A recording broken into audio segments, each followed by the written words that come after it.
Today we are looking at AMD, ticker AMD, and I'm going to be giving you my fair value and price targets using discounted free cash flow model and Warren Buffett intrinsic value calculation. You can see the stock is currently at $153.77 in the pre-market, up 10% yesterday and up 2% today.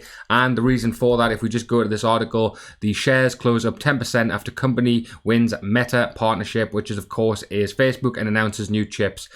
AMD shares jumped on Monday after the company announced it won the Meta, formerly Facebook, as a chip customer.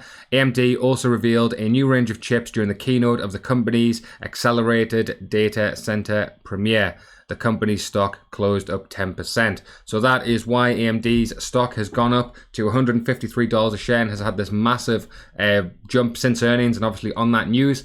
But let's have a look at some comparisons to AMD compared to other companies that are similar. You can see I've got AMD, Nvidia, Intel, and the S&P 500. You can see on the year that AMD has gone up over 80%, losing out to Nvidia's 125, but handily beating both Intel and the S&P 500. And if we go to 5 years to show you a longer term route, you can see that AMD has actually won out with an increase of over 2,000% compared to 1,300 on Nvidia.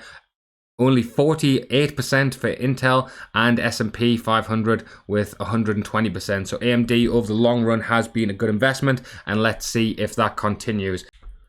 So let's have a look at the fundamentals of the stock. AMD currently has a market cap of $130 billion. It's in the technology sector and has a current share price of $150 a share, obviously slightly higher in the pre-market, but has a 52-week low of $72, and as I've said before, it is at its all-time high right now. It does not pay a dividend, but let's have a look at the steps. Is the PE ratio less than the market? No, it's not. 37.2 to 28.5, so that is a little more expensive than the market, but we're looking at growth here as well. $6.4 billion in revenue to 13.3, so that has almost doubled, or it has doubled, so that is great news. Profit has gone up 10 times, 337 million to 3.4 billion. So that is absolutely crazy growth. Are they buying back their shares? No, AMD has actually issued more shares, gone from slightly less than $1 billion to 1.1 billion. So they are issuing new shares.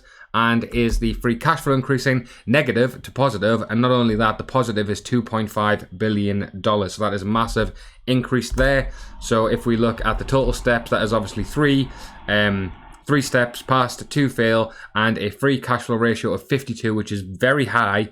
As you can see, 2.5 million divided by the market cap, which is actually higher than the PE ratio as well. So I don't think discounted free cash flow is going to love this, but let's have a look at the valuations now. So I've calculated the future free cash flows.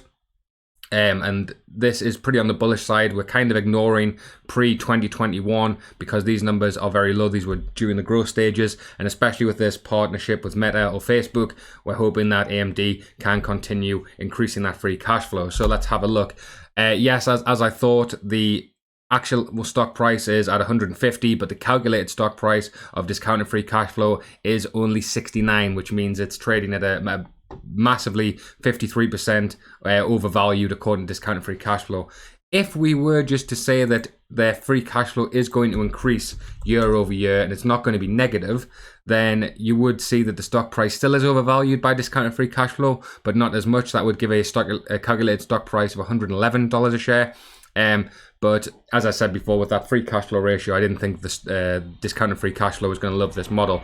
But if we look at the Warren Buffett intrinsic value, which is to do with earnings per share and the expected growth, this actually really does like the stock. It has a fair value of $214 a share, which means it's trading at a 42% discount with its 33% over the next 5 years growth, and a Graham price of 160. So even though the price itself is currently at 153, the Graham price does say that this is actually a buy at 160 or anything below that, and does think it has a fair value of 214. So that is excellent news. Looks good. Analysts do slightly disagree, say the value is $140 a share, high side 180, low side 113, but none of these have been, a lot of these downsides that have been put through have been pre the Facebook Meta partnership. So it'll be interesting to see how analysts react to that, and we'll bring with that later.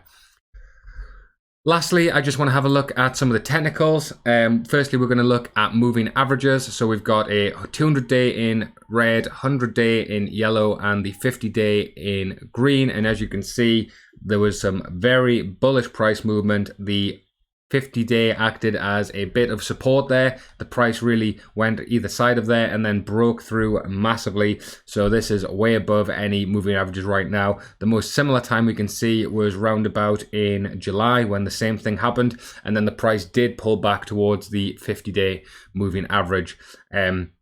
The stock has had pretty bullish momentum. You would have bought here. There's a series of golden crosses here where the prices broke through and then the moving averages go through.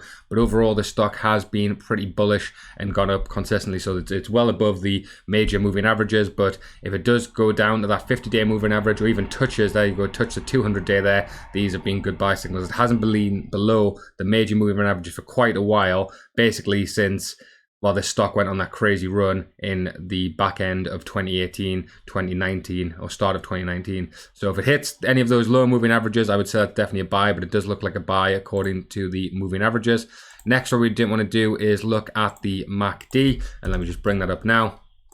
So you can see here that on the MACD, that is some very, very positive momentum there. The signal line and MACD line have crossed, and it's on the upside there. So if we look at what you would have do with AMD when you can see it, well, you would have bought there and you would have sold there, you would have made profit. You would have bought here and then obviously you've made profit the entire way up.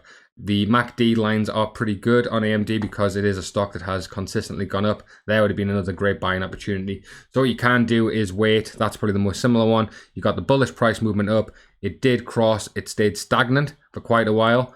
So you could ride this high and just continue holding for quite some time because tens of the stock doesn't really drop back to those other previous points. Even here, you can see it shot up, MACD line crossed again, price moved down a little bit but not massively, and rose again. And especially with this new Facebook partnership or Meta partnership, I think a lot of people will be still interested in this stock. And finally, what we didn't want to do is look at the RSI. This is the relative strength index, and what this does is says if the stock's in overbought or undersold or overbought or oversold regions. And as you can see here, it is in the overbought region, which has been a few times, which normally would recommend or would sort of establish that the stock is going to, the price will slow down. So you can see here it slowed down, it raised, continued a little bit, and then died down.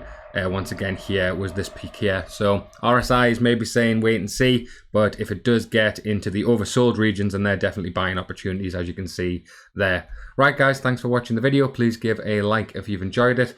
Subscribe if you're not already, and I'll catch you guys next time.